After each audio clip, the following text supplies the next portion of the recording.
What's up? So I am back on another live. Can't get rid of me. That's right. But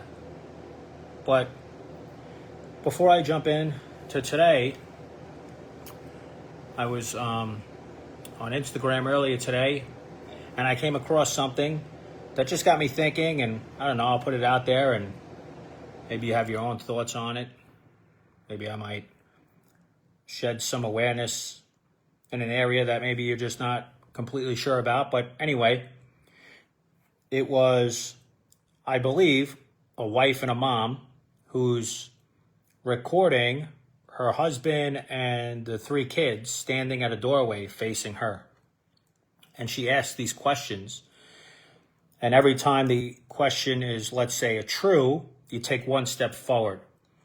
So it's like, you had a father that put food on the table. So you take a step forward if you had that.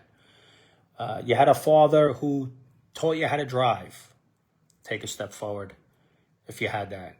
You had a father who went to all your sporting events or dance recitals. Take a step forward. You had a dad who showed up to your graduations. Take a step forward. So basically the three kids keep stepping forward until they get to mom, and the mom says, turn around. And the dad is still standing back by the door, meaning that their father didn't experience that. And a part of me, right, feels touched by that, that this dad is stuck around for his kids, unlike what he went through as a young boy. And I'm reading through the comments to just see and many people feel a lot of sentiment towards this video. And obviously, Instagram, these are 90-second clips, so it's hard to really, dive into anything. But another part of me didn't kind of feel as, I don't know, maybe positive about the video. As the kids are stepping forward, I'm thinking, man, dad has got a lot of trauma. And I'm curious to know if dad has worked through their trauma, if dad is healing or if healed in many areas his trauma from growing up. There's a serious abandonment wound there by growing up, especially as a boy, with your dad not showing up for you or leaving. That's painful. And if he, as a young boy, never really had anybody to step in and help him process that abandonment wound, then he had to learn, right, these survival patterns that I talk about. He had to learn a way to cope,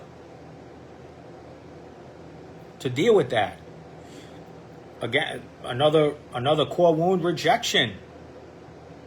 No young boy wants to feel rejected by his own father. So that could be another big one.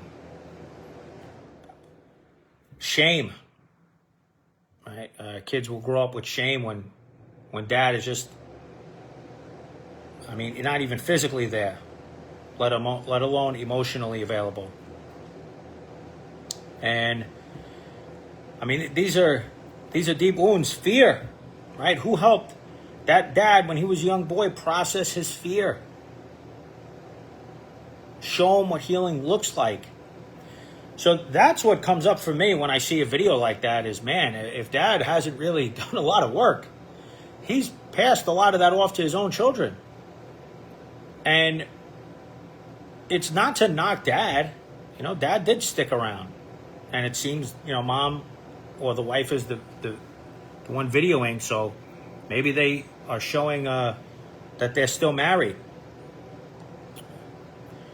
But I just, can't help but think, what happens when dad is triggered? What happens when one of his teenage kids triggers that rejection wound? How does he react? What happens when his wife triggers that abandonment wound? How does he show up?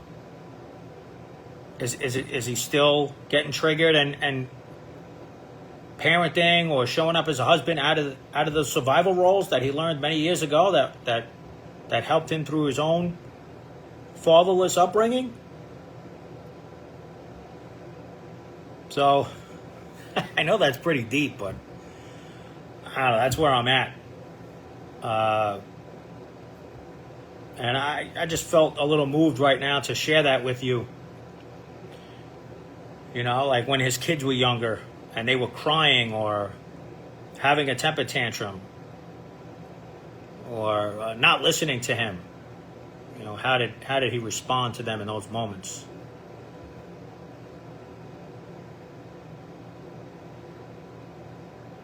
The other thing I thought about too is the kids, right? Think about this, like not having a leg to stand on, right? You're the child of this guy who's giving you all of this in life, right? He didn't take one step forward because he didn't have a dad do anything, you know, do any of that with him, right? So like what happens when you have an emotion you want to work through? Well, maybe you're 13, 14 years old and you have some of your own thoughts about things within the family, maybe even about your own dad. Right? Does he give you that forum? Does he give you that sense of safety where you can go to him and be yourself and share what's going on with you? Or does he hit you with like, you know what I went through? You know how lucky you are? You know what my life was like when I was younger?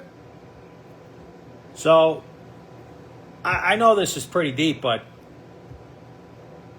this is the way I am right now. And a 90-second video like that really kicked up a lot in me. That's for sure.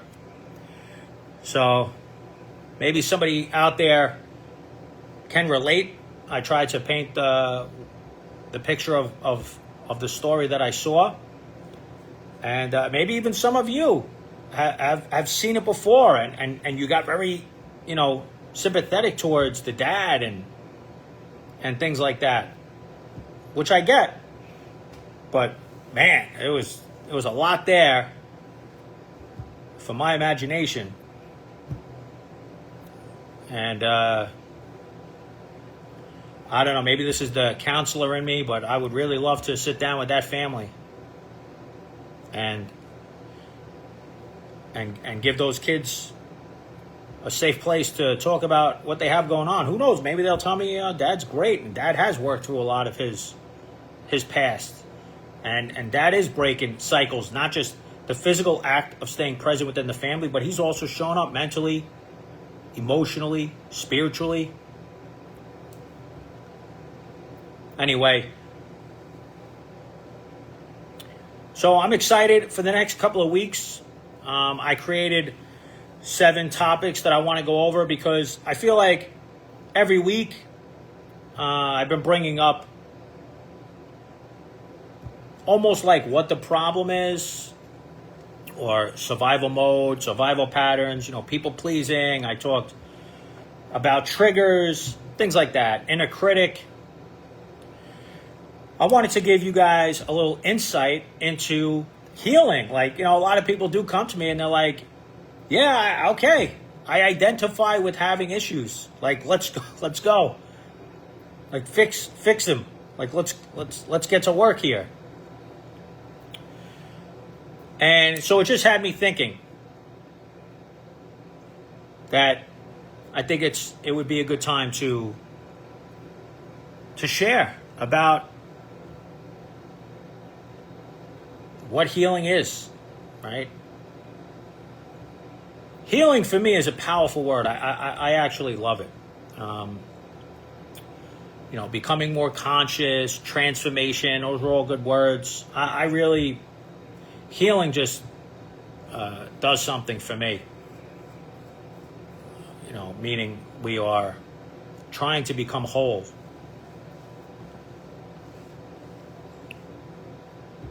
And I can really identify with that. So, I like healing. And just to give you, a heads up on the topic, healing is more than just talking. So why am I bringing that up? What's the point of that? Because, for a lot of people, it's like going to a mechanic. I don't know if I've shared this before, but if I go to, I don't know anything about cars, right? If I go to a mechanic, I don't really know what they're looking for. You know, I don't even know, like, good questions to ask so I can learn more or make sure, like, I'm holding them accountable in some way. I don't know. Like, my questions are like, hey, are they open? And how much? Are they expensive? It's usually my go-to 2 questions there. So I understand when people are looking for someone to work with, and their first 2 questions are they a therapist, right? Meaning, do they have a certification to practice as a therapist in the state? And do they take insurance? Now, somebody who's in this field, and again, you might judge and say that I'm biased, okay? Because I'm a coach.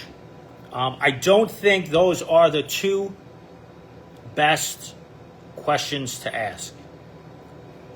In fact, I would move those 2 questions further on down the list of questions I would ask a potential therapist or coach that you were looking to hire. So that's a big one. Just even being familiar enough to know what questions to ask. I mean, there's so many modalities of therapy out there. It would be helpful if you had an idea. And many people will think, okay, I found a therapist, all right. Not even really know what kind of therapy they do. I mean, you know, you might not even know their background. This is why I like coaching. I know therapists maybe have to separate themselves a little bit. But listen, if you're somebody who's married and you want to stay married and you love your spouse and you're trying to, you know, work something through, and your therapist is divorced, you know, once or twice, I mean, that's for me, that would be important information for me to know before I started sitting down with somebody and working on things. So, again, something to keep in mind. Instead of just jumping right to being like, oh, you know, they take insurance. Now we're good. Like I said, I would push that one further on down the line. And keep that in mind. So when we start working with somebody, we just start talking, right? We think talk therapy has its place. I don't knock all of talk therapy. I don't knock talking to your counselor, coach, or therapist. I do think that we can talk and get nowhere. And it's my job, and it's the colleagues of mine, it's their job to get you from just talking about what's going on to healing. So my big topic for today's live is healing is more than just talking. And I'm going to break down 4 exercises that I use with clients and for myself in my own healing journey.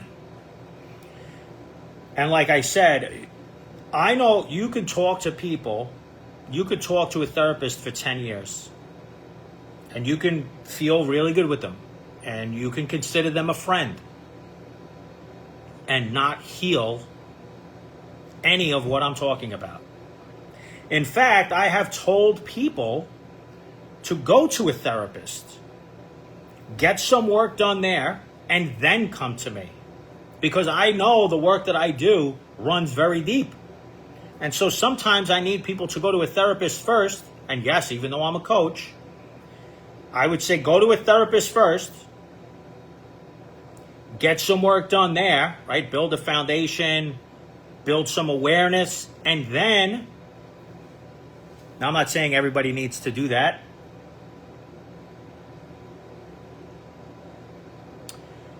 Because the work that I do,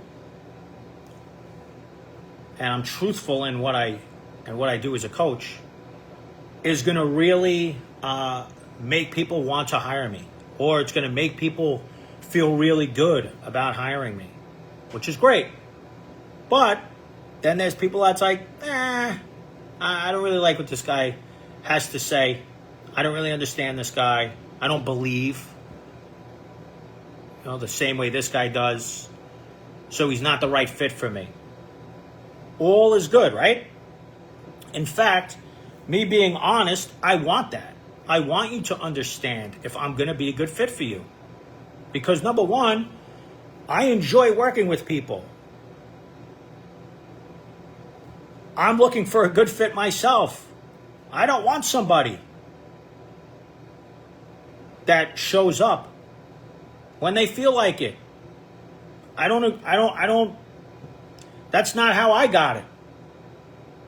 That's not what helped me transform my marriage and how I showed up as a father doing this deeper healing work. So for me, taking days off, taking weeks off, disappearing, I get it. I know it's part of it. And I'm not saying I closed the door on those people. But I really enjoy when somebody comes in and they're like, I've had it. I'm confused. I need more clarity in my life, more peace. What do we got? Help me. And they show up every week on the day they say they're going to show up, at the time they say they're going to show up. And my clients know I'm pretty flexible with things because I understand at this age, with marriage and kids and everything else we have going on. But don't just drop it. Reschedule. Not for next week, not for next month. Reschedule for the next day. 2 days later. So, a little more in the sessions than just talking. And let's jump in. So I just want to pull back the curtain a little bit on healing and what actually happens in my coaching sessions. So one of the big misconceptions I've seen people have about therapy or even coaching is that you simply, lie on a couch, right? If you're old school, the old Freudian days. You got the guy there, he's got his little notepad out, he's like writing notes, sitting behind you or something like, or maybe it's just you sitting on a couch, new school, right, nowadays. And you just talk and you talk and you talk and you talk and you talk. And please, I'm not saying that you should just sit there and not talk at all, or that your therapist should be talking for the whole 45 minutes, hour. But venting every session for a whole hour, that's not the coaching I provide. I don't want to sit there and just nod along. Oh yeah, okay. I see. Right. I don't know. That's not me.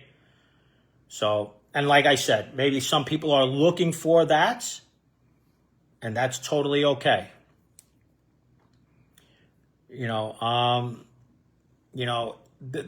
tricky part too is that, like with talk therapy, like some people leave and they really genuinely feel like they are doing the work. Like people nowadays will, be proud and say, I've had my therapist 5 years. I've been going to therapy. They don't go to therapy. I mean, it's possible they haven't really done too much, but they show up, they go to therapy. That's great.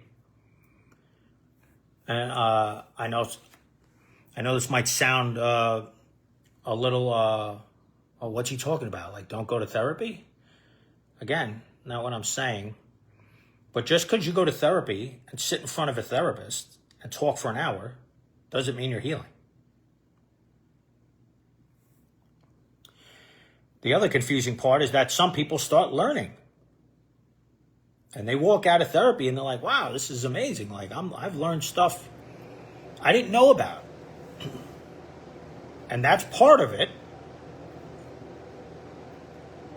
But the healing I'm talking about is literally rewiring your brain.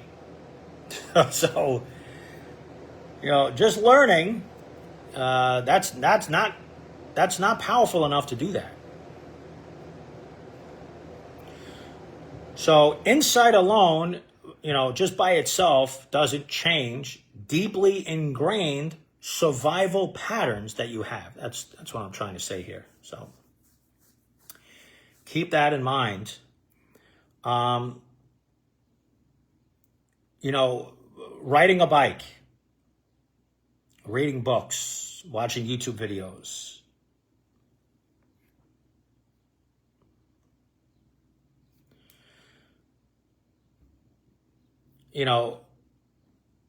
Until you actually get on that bike and practice and fall down, scrape your knee, get hurt, you don't learn how to ride the bike, right? So that's the same thing that I'm talking about. You can sit for an hour in a therapy session. If you don't practice what's happening in therapy the next day, during the daytime, or during that week, you're not going to learn how to ride that bike. Change is built in between the sessions. Some of us throw all our eggs into one basket and being like, the 1 hour that we have with the therapist, like that's not it. It's having to have those conversations with your spouse when you're upset. It's having those conversations with your spouse when you're scared, you're nervous.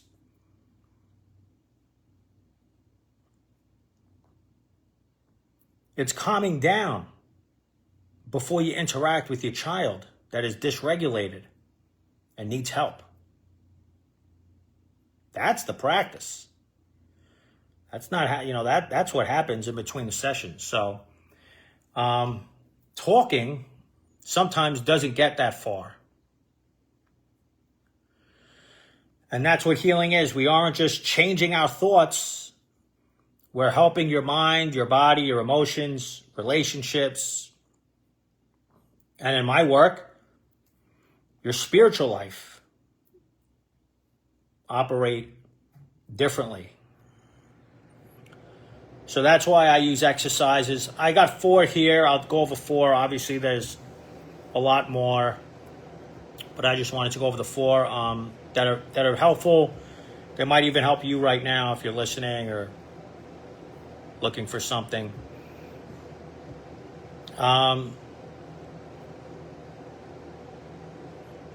This is not busy work. It's like I'm not like let me give my client homework so that they know I'm legit. This is not busy work. Like this is like we're trying to change 10, 20, 30, 40, 50 years of how your brain and your body's been functioning. So every exercise has a purpose. And exercise 1 here is the feelings wheel. If you haven't heard about it, just Google the feelings wheel. It'll come up. The feelings wheel is great. I tell clients all about it. Introduce it into my sessions because many adults, we simply just don't have the emotional vocabulary. Many of us are so disconnected. Again, that could be a survival mechanism. But we're so disconnected from how we feel that We need help. We need to be able to look at something and say, okay, all right, this is where I'm at on the wheel.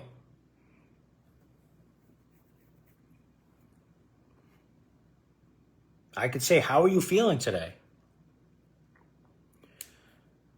I hear very similar answers. Fine, good. Oh, I've been stressed. I'm stressed out at work this week. I got things going on. I'm just trying to keep busy. Right? I'm angry. I'm tired. Now, maybe you've picked up on it right now as I'm sharing this. Maybe you haven't, but none of those are emotions. Right? Being busy is not a feeling. Even stress, right? Some people confuse stress. Stress often describes the pressure that you feel, the pressure that you're under, but it's not the underlying emotion under the stress. Even anger is usually what's sitting on top, right? The old school, I heard this years back. The iceberg, right? What's on the surface, and then what's underneath. So that's the thing with the work that I do is many people, they're on the surface. That's what they can see, right? The behaviors. But underneath that, that's where we need some guidance. That's where we need support. The emotions that actually need attention. So like anger could be on the top. And then underneath, we just work together to explore what's underneath the anger. It could be hurt, fear, maybe shame, loneliness, rejection. So we have some of our core wounds in here. Powerlessness, grief. And I talk about grief. When we think of grief, we think of somebody that passed away. But grief is loss that we haven't processed. So if you were supposed to get your emotional needs met by your parent and you didn't, there's loss there. That needs to get grieved. Most of us don't know that or did that. I know I didn't. Whatever losses I had in my own childhood, I didn't realize I was storing grief in my body. Like, who talks like that? I do now, but that took me a number of years to get here. And definitely an open mind, because I didn't just hop into all this work either, being like, oh yeah, okay. All right, iceberg, surface, underneath, anger. All right, we're making connections. I feel like a lot of people, right? I have my apprehensions. I got my protective parts up. Right? I got questions on things. I could be closed-minded, closed-hearted. Always to protect myself, by the way. And so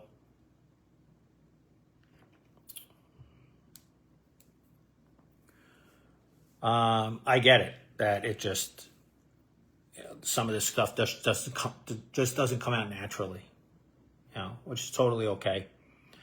When I talk about loss, yeah, think about it.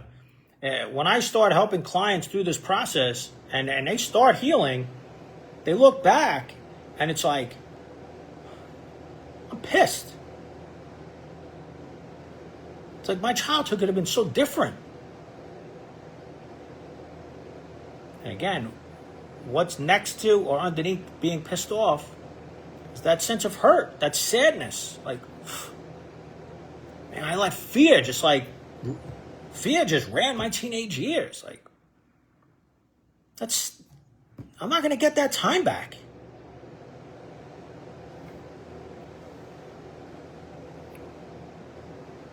So believe it or not, I believe that depression is exactly that. Is stored grief in our system.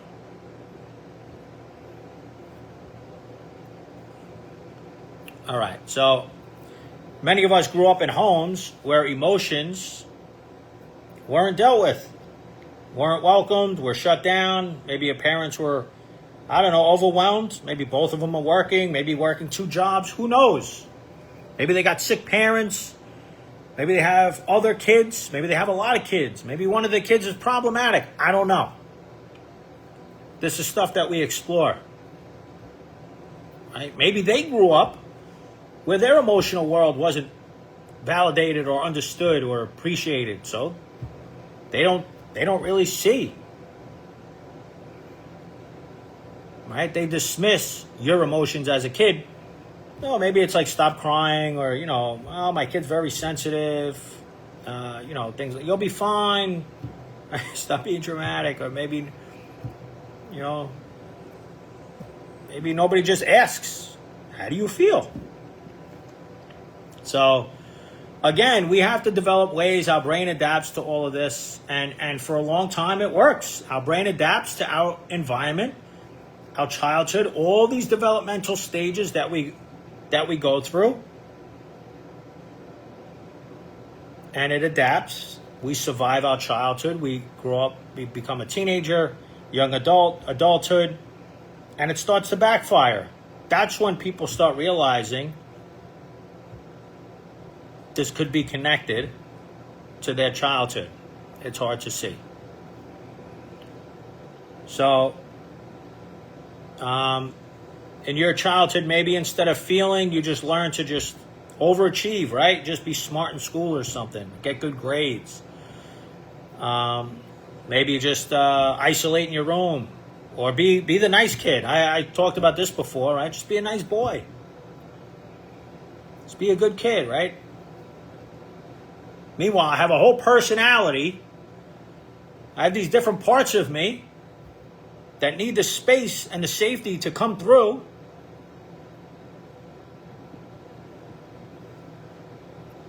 But maybe you don't feel safe to do that. So, and there are so many different ways. Instead of feeling, we just go down the rabbit hole. I put alcohol abuse at the top. That's just what I know best. But anger is another one. I'd put maybe even put anger as the tied for first, close second. Yeah. Feeling your feelings is a big deal. It's very triggering for a lot of people. Even me just bringing it up can trigger people. I worked with someone who came in saying that they were furious with their wife. So instead of trying to fix the marriage, right, immediately, we just try to pause. Take a breath, slow things down. Sometimes that doesn't work. Sometimes I could pick up on if a client doesn't need that, or their system is not going to allow that in the moment. That's totally okay. But, I asked, what happened? He said, she barely talked to me after work. She came home and just, she didn't say hello. She came in the house. So we just dive into thoughts that we have there, So I asked, well, what'd you think about it? When she came in and she just walked around, she didn't say hello. I thought she was mad at me. See, now we're getting somewhere. See, but at this time, we have parts of us that are already at work, right? If we think somebody's mad at us, what are we going to do? Can we sit in that? Can we allow our spouse to be upset with us? We don't even know if the wife was really upset yet. Or do we go into our defense mechanisms, our survival patterns, right? Do we go into Mr. Nice Guy? Oh, let me do a couple of nice things, and she'll come out of her mood then. See, you're going into something, wanting something in return, right? There's a form of manipulation there.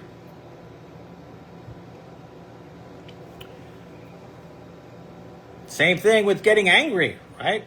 Oh, what is she upset about? Like, I'm the one that worked overtime today. I'm the one that, had to take the kids to this park and then this park and to this practice. What is she so upset about? Does she even know what happened with me and my boss today, right? Start getting defensive. She's going to get angry. She's getting mad at me, right? So that's what I'm talking about. All of this is playing out.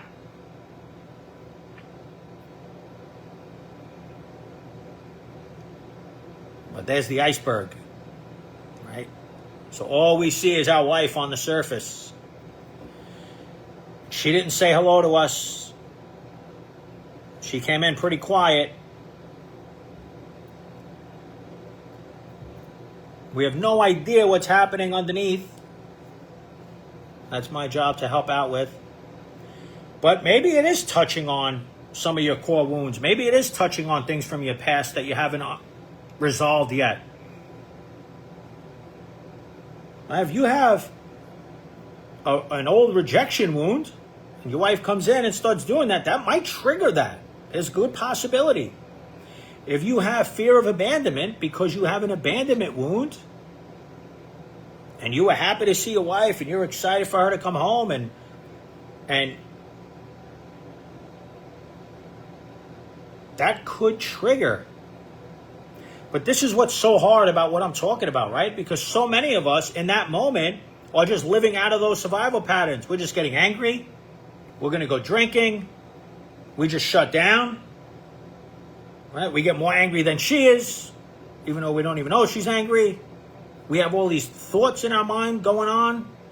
What is she angry about? Why is she angry at me? Why wouldn't she say hello to me? What's up with that? I mean, guys, we're in it. Me bringing up, what happens if that's a rejection wound? It's like, what are you talking about? It's not a rejection wound. She should come in and say hello. Maybe you have a wound of abandonment and there's some fear creeping in there. What do you mean? That's not it at all. Right? Almost getting upset with me like I'm not listening. And listen, sometimes in these scenarios, it's just I see deeper. I see more than you might.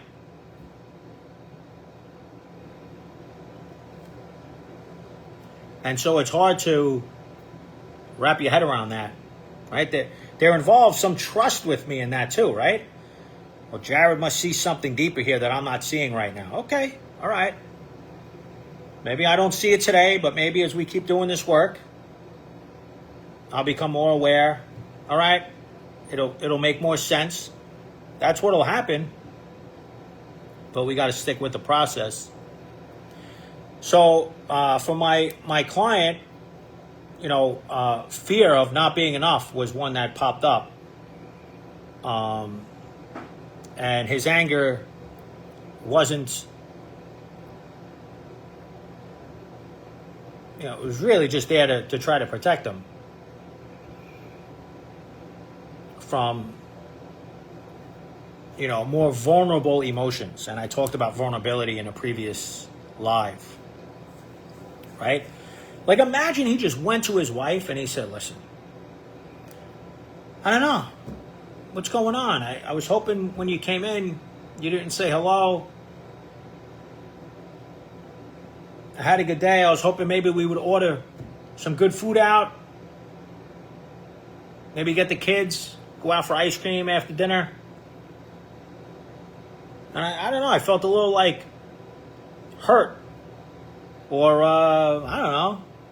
Whatever it is you want to say, right? Man, I felt a little hurt that you came in and you didn't acknowledge me. You didn't give me a hug.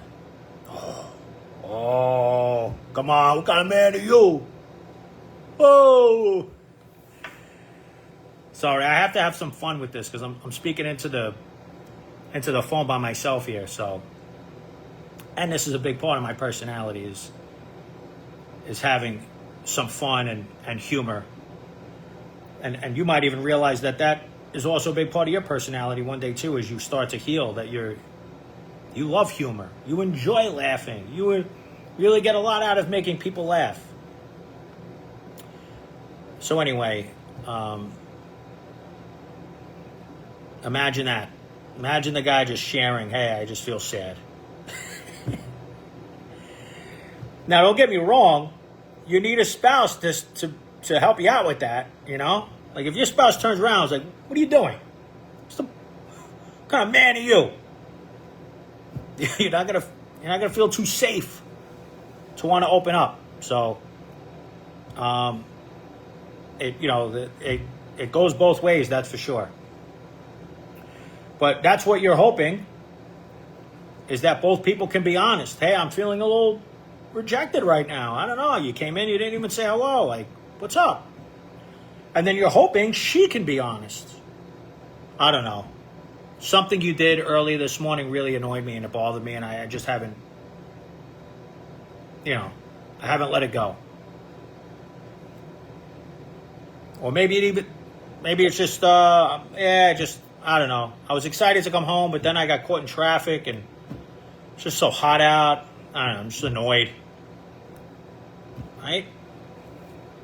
So hopefully you give them the area to be honest and open themselves.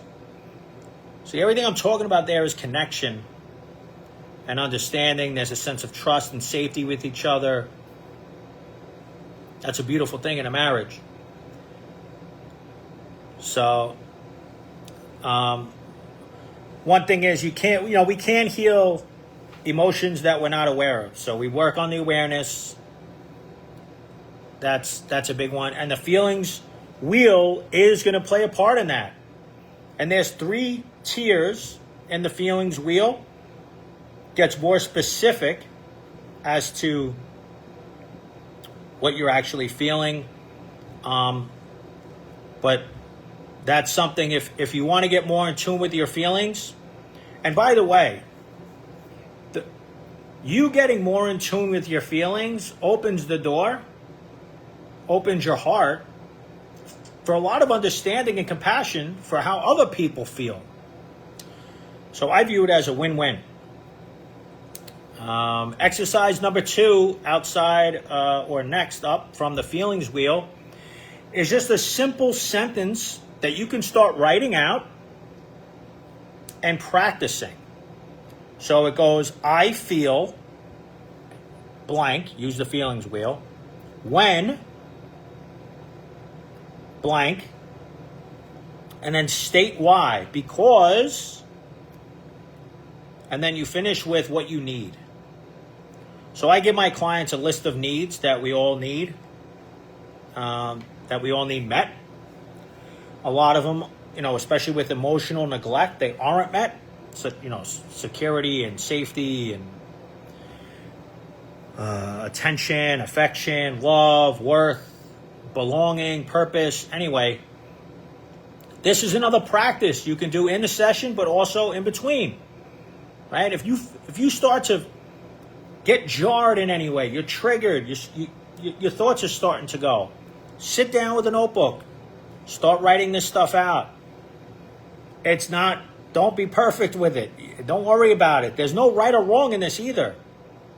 Just start. Just start practicing.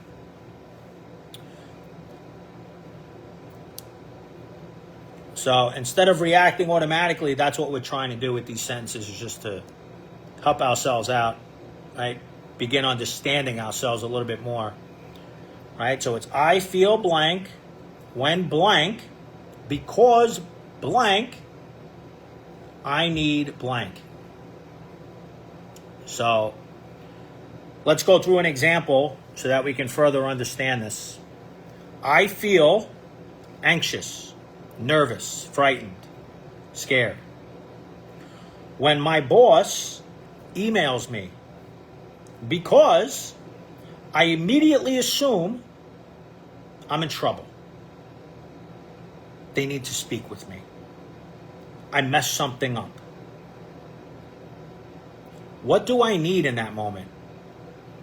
I need, sounds like reassurance. Now, what we'll do is we'll put that reassurance on other people.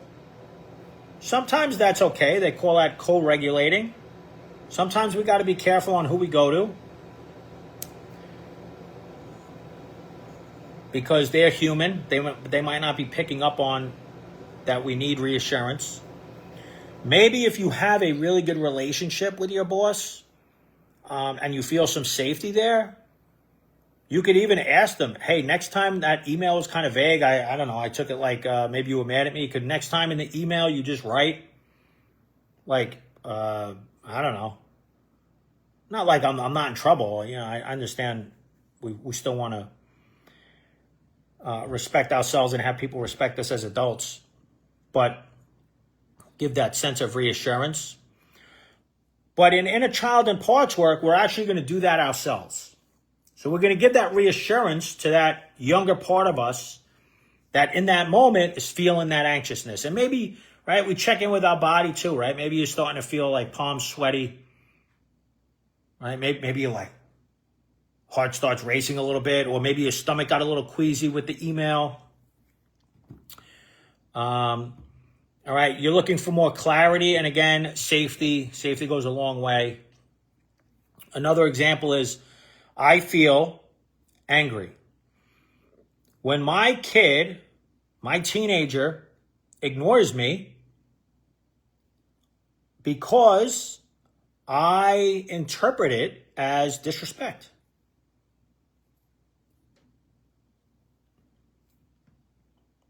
If we slow down,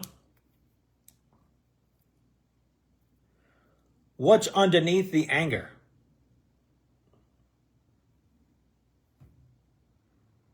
Something to explore, worth checking out. Maybe underneath there's sadness, right? I miss feeling connected to my kid. This used to be my best friend. My kid always came to me. And now they just don't even listen to me anymore. So maybe there's sadness behind that anger.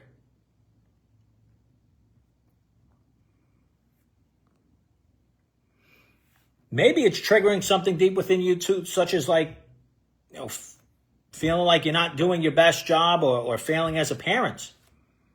When your child is not listening to you, or maybe acting out in certain ways. So you get angry at them because it's you thinking I'm failing as a parent in some way. So all of this stuff can be explored.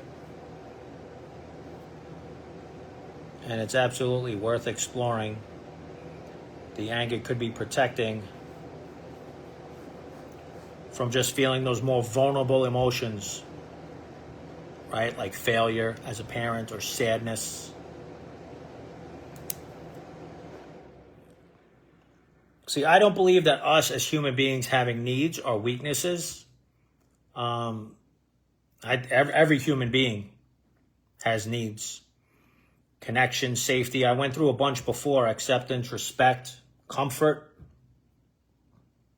belonging, encouragement. Healing often becomes easier once people stop criticizing their needs and start learning how to meet them in healthy ways. So the person who gets angry the most about somebody having needs, and then the person trying to get those needs met, usually was a child who didn't get their own needs met. It's just really triggering them. So all worth exploring. Anyway, exercise number 3 is the childhood, and you might have seen my post on this on Instagram, childhood picture exercise. This is probably, one of the more simpler exercises, although it is very moving and can really bring up a lot. It's probably the most emotional. Hold up a childhood picture if you have one. I'll ask clients to bring in a picture from when they're, 5 years old, 8 years old, 12 years old, 16 years old. And that's it. Let them just sit there and take a look at that picture. And while they do that, I'll just, ask them what do they notice while they look at that picture. Especially now that me and this client have started on this process. Right? Now, what we'll want to do is get caught up in the story of it. And so, I'll try to help you out with that. But my biggest thing is, like, what do you see? Look into that child's eyes.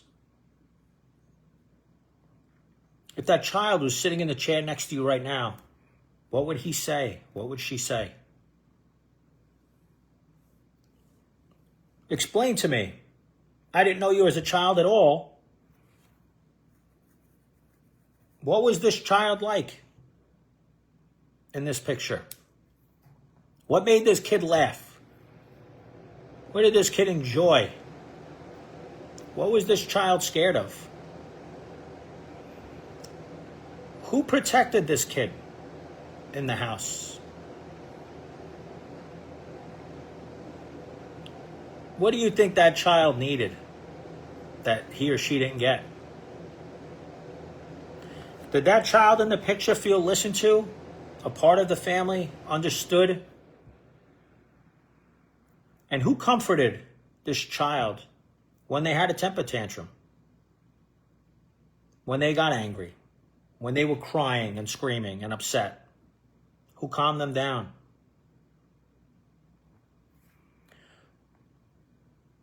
These are powerful questions to ask while we're sitting quietly and reflecting on this picture of ours. Imagine an 8-year-old boy. Dad yells in the house constantly. Mom is always overwhelmed. Mom has a lot going on. Whenever conflict happened, the young boy, the 8-year-old boy, would disappear into his room because he learned, don't make any noise, right? Just get into that room, close the door, and hide. Don't upset anybody. Dad's upset right now. Mom seems super stressed, right? That kid can have needs. He's not going to voice them. That young girl, maybe she needs help with something. She's not going to ask for help. Again, there's no sense of safety. There's no security, right? That secure attachment. They're not going to go. In fact, they're going to go into that, living in a way that is just to get them those adaptations, just to get them through the childhood. The problem is 20, 30, 40 years later, this stuff is going to play out. So this young boy he's married.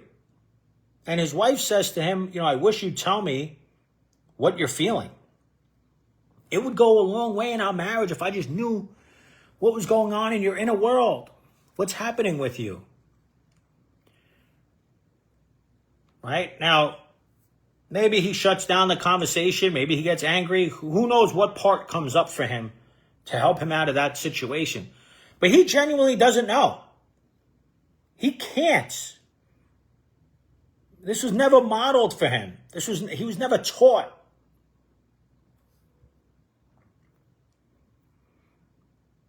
Now, she might be getting very upset, right? This could be triggering something going on within her. She might even be getting ideas of that he doesn't love her, obviously, because he's not sharing. But that's not it at all. His nervous system just doesn't feel safe enough. He's gonna need help with that.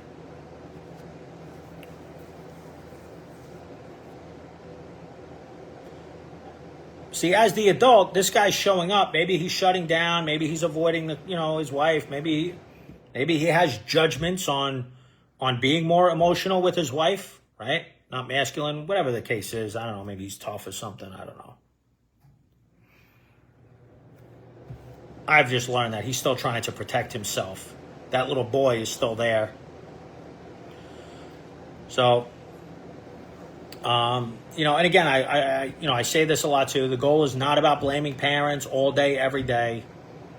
The people I've come across, the people in my life, many parents love their kids.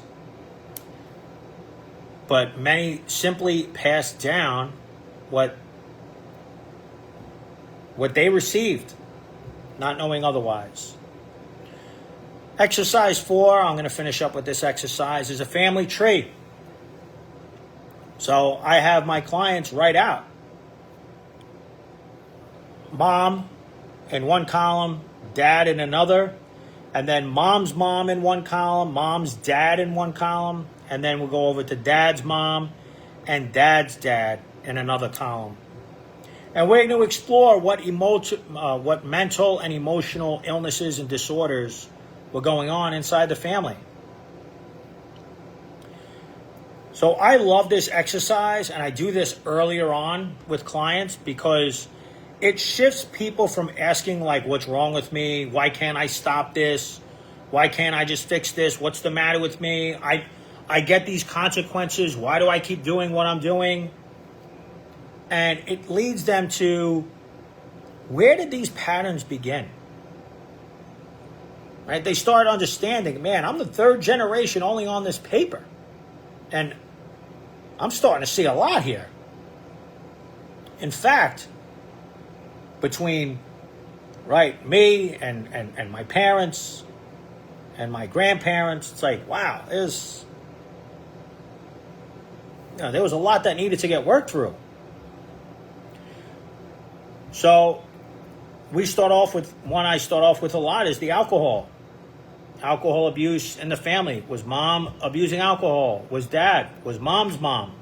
Was mom's dad abusing alcohol? Was dad's mom abusing alcohol? Was dad's dad abusing alcohol? And we can also add in any other relatives that had a significant impact in your childhood, maybe ones that lived in your home. Alcohol abuse. Depression. Was any of those people that we mentioned that you have in your list depressed? Anger issues. Was any one of them a perfectionist? Did anyone battle with their own shame? Did any one of them battle with their own abandonment wounds?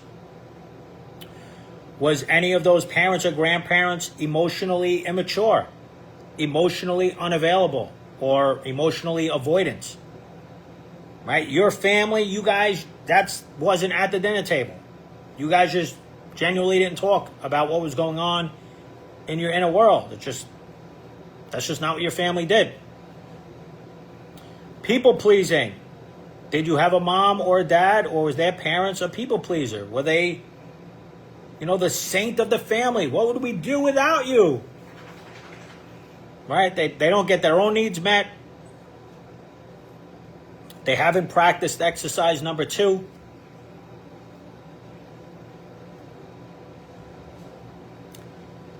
Divorce. So divorce is a big one. Obviously there's pushback with people. The first thing when I bring up divorce is, well, what happens if it's toxic? What happens if it's physically abusive? My first take on all of that is always safety first. So for me, safety first. All right. If you're, feeling threatened to that level, you have to seek help and seek safety. At the end of the day, divorce is still traumatizing. It's a pretty rough event that many adults just don't know how to navigate through. I mean, it's not like when people get divorced, it's not like they're both sitting there high-fiving each other going, man, this is going to be a great decision. Like, we're sick of each other, but hey, this is going to be good. Many of the people I've come across, right, when it comes to divorce, it's because of years of disconnection. There's years of some form of, touching on those wounds. Right? There's if you've been together 5, 10, 15, 20 years, there's pain there, there's hurt there. Both people are human. Both people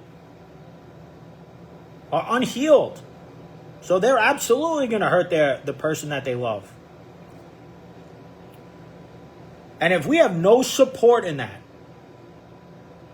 if we don't even know how much we're hurting our spouse, By the time we get to the divorce table, there's a lot of resentment. There is a lot of anger. And when you have resentment and anger and years of it, you close your heart. You close your heart to that person that's sitting across from you. You know how hard it is to want to divorce somebody because of all the pain and the hurt that you feel, and still be loving, still be compassionate, still be empathetic, still be caring, still be thoughtful. Guys, this takes a lot of work to get to a place like that. Most of the time, right, people are bashing each other in marriages. Maybe pulling the kids in. That old tug of war. Living with mom, you're better off with me. Look at dad. Look at dad. Dad's a no-show. He said he was going to come. He didn't even come. Look at this guy, right? Just all your anger, all that pain, all that hurt, all that sadness is just coming out in anger. And now you're involving people that really shouldn't be involved. So that's what I mean when I bring up divorce. Divorce is pretty ugly. It also does remove somebody physically from the home, so there's an abandonment wound there. Because now the kid that was living in that one home is now being shuffled off to another home. And listen, I'm not knocking people in all. I understand that this stuff happens. It's really difficult. It's not easy. It's painful for a lot of people involved. And parents are trying to do the best they can. I just know that if parents really are not taking care of themselves throughout the marriage, and then they start, I just think it's throwing, more gasoline onto a fire that was already lit. And then you start getting divorced and you still don't have somebody that you're working with. You're still not healing your own childhood wounds. It gets ugly. And that's where, listen, I have a lot of clients. People can stand up for divorce all they want. I have a lot of clients that came from divorced parents. We're working through a lot of that pain right now. And I know it's not to say that parents that stay together automatically raise kids that don't have the same issues when they become an adult. I'm fully aware of that. Anyway, I have been here an hour. That's enough. So, yeah. Check this out. Like I said, 7 weeks. So this is the first week. I got 7 more, all about healing. I'm just going to keep working on them as the weeks go on, and just keep talking to you more about healing, what it looks like, how I help people heal, how to heal from this, how to heal from that. Because like I said in the beginning, this is what people want. Right? It's all right, I get it. I have these issues. Now what? How do I stop? How do I get out of it?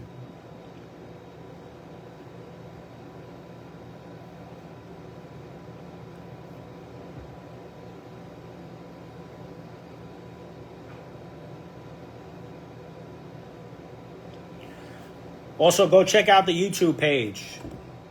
All right, Hull Healing. All my videos, because I know they get erased on Facebook after 30 days, I post them on the YouTube channel just so that they stay there. Check them out. Give me some feedback if you like. Pass along my information, too, to other people. That's a big help.